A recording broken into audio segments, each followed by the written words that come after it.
कहानियाँ किसे नहीं पसंद, मुझे भी बहुत पसंद है। जब मैं छोटी थी तो मेरी दादी माँ मुझे कहानी सुनाया करती थी।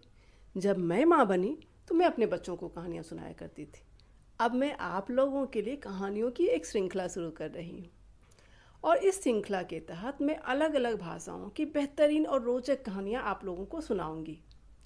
आज की जो कहानी है वह हिंदी साहित्य के महान साहित्यकार मुंशी प्रेमचंद की एक बहुत ही बेहतरीन कहानी है। इस कहानी का शीर्षक है मिट्ठू। तो आप तैयार हैं कहानी सुनने के लिए? तो चलिए कहानी को शुरू करते हैं। बंदरों के तमाशे तो तुमने बहुत देखे होंगे। मदारी के इशारे पर बंदर कैसी कैसी नकलें करता है, उसकी शरारतें भी तुमने देखी होंगी। तुमने उसे घरों से कपड़े उठाकर भागता हुआ भी देखा होगा। पर आज हम तुम्हें एक ऐसे हाल सुनाते हैं जिससे मालूम होगा कि बंदर लड़कों से दोस्ती भी कर सकता है। हाँ, कुछ दिन हुए लखनऊ में एक सर्कस कंपनी आई थी। उसके पास शेर, भालू, चीता और कई तरह के और भी जानवर थे। इसके सिवाय उनके पास एक बंदर भी था।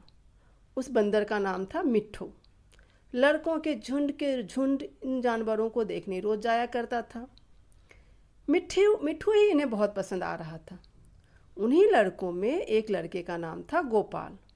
वह रोज आता और मिट्ठू के पास घंटों चुपचाप बैठा रहता। उसे शेर, भालू, चीते आदि किसी में कोई इंटरेस्ट नहीं था। वह मिट्ठू के लिए घर से चने, मटर, केले लाता और उसे खिलाता। मिट्ठू भी उससे बहुत पसंद करने लगा था और इतना पसंद करता था कि बगैर उसके खिलाए वह कुछ खाता ही नहीं था। इस तरह दोनों में बड़ी अच्छी दोस्ती हो गई थी। एक दिन गोपाल ने सुना कि सर्कस कंपनी वहाँ से दूसरे शहर में जा रही है। यह सुनकर उसे बड़ा दुख हुआ। उसे गुस्सा भी आया। वह रोता हुआ अपनी माँ के पास आया और बोला, अम्मा, मुझे एक अठन्नी दो, मैं जाकर मिट्ठू को खरीद लाऊं। वह ना जाने कहाँ चला जाएगा, फिर मैं उसे कैसे देखूंगा? वह भी मुझे ना देखेगा तो रोएगा। माँ ने समझाया, बेटा, बंदर किसी को प्यार नहीं करता, वह तो बड़ा शैतान होता है।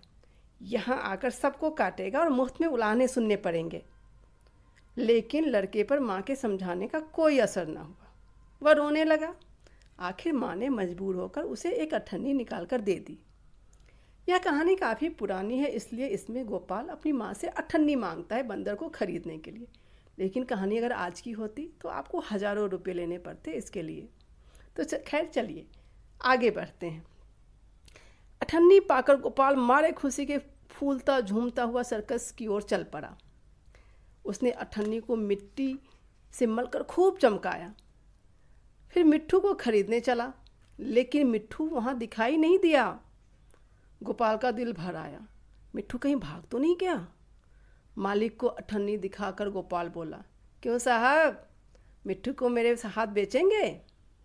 मालिक रोज उसे मिट्ठू से खेलते और खिलाते देखता था। हंसकर बोला, अब की बार आऊँगा तो मिट्ठू को तुम्हें दे दूँगा। गोपाल निराश होकर चला गया और मिट्ठू को इधर उधर ढूंढने लगा। उसे ढूंढने में इतना मगन था कि उसे किसी बात की खबर ही ना थी। उसे बिल्कुल न मालूम हुआ कि वह चीते के कटघरे के पास आ गया था। चीता भीतर चुपचाप लेटा हुआ था। गोपाल को कटघरे के पास देखकर उसने पंजा बाहर निकाला और उसे पकड़ने की कोशिश की। गोपाल तो दूसरी तरफ ताक रहा था। उसे क्या खबर थी कि चीते का पंजा उसके हाथ के पास पहुंच गया है। करीब था कि चीता उसका हाथ पकड़कर खींच ले कि मिट्ठू ना मालूम कहाँ से आकर उसके पंजे पर कूद पड़ा और पंजे को दांत से काटने लगा। चीता ने दूसरा पंजा निकाला और उसे घायल कर दिया। मिट्ठू वहीं गिर गया और ज़ोर ज़ोर से चीखने लगा। मिट्ठू की यह हालत देखकर गोपाल भी रोने लगा। दोनों का रोना सुनकर लोग दौड़े भागते हुए आए और देखा कि मिट्ठू बेहोश पड़ा हुआ है और गोपाल रो रहा है। मिट्ठू का घाव तुरंत धोया और मरहम लगाया गया। थोड़ी देर में उसे होश भी आ गया। वह गोपाल की ओर प्यार भरी नज़रों से देखा, जैसे कह रहा हो, अब क्यों रोते हो, मैं तो अच्छा हो गया। कई दिन मिट्ठू की मरहम पट्टी होती रही और आखिर वह बिल्कुल अच्छा हो गया। गोपाल अब रोज़ आता और उसे रोटियां खिलाता। आखिर कंपनी के चलने का दिन आ गया। गोपाल बहुत दुखी था। वह मिट्ठू के कटघरे के पास खड़ा आंसू भरी आंखों से उसे देख रहा था कि मालिक ने आकर कहा, अगर तुम मिट्ठू को पा जाओ तो उसका क्या करोगे? गोपाल ने कहा, मैं उसे अपने साथ ले जाऊंगा और साथ साथ खेलूंगा, उसे अपनी थाली में खिलाऊंगा, और क्या? मालिक ने कहा, अच्छी बात है, मैं बिना तुमसे अठन्नी लिए ही इसे तुम्हारे हाथ बेचता हूँ। गोपाल को जैसे कोई बहुत बड़ी धन संपत्ति और राज मिल गया हो। वह काफ़ी खुश हुआ। उसने मिट्ठू को गोद में उठा लिया, पर मिट्ठू नीचे कूद पड़ा और उसके पीछे पीछे चलने लगा।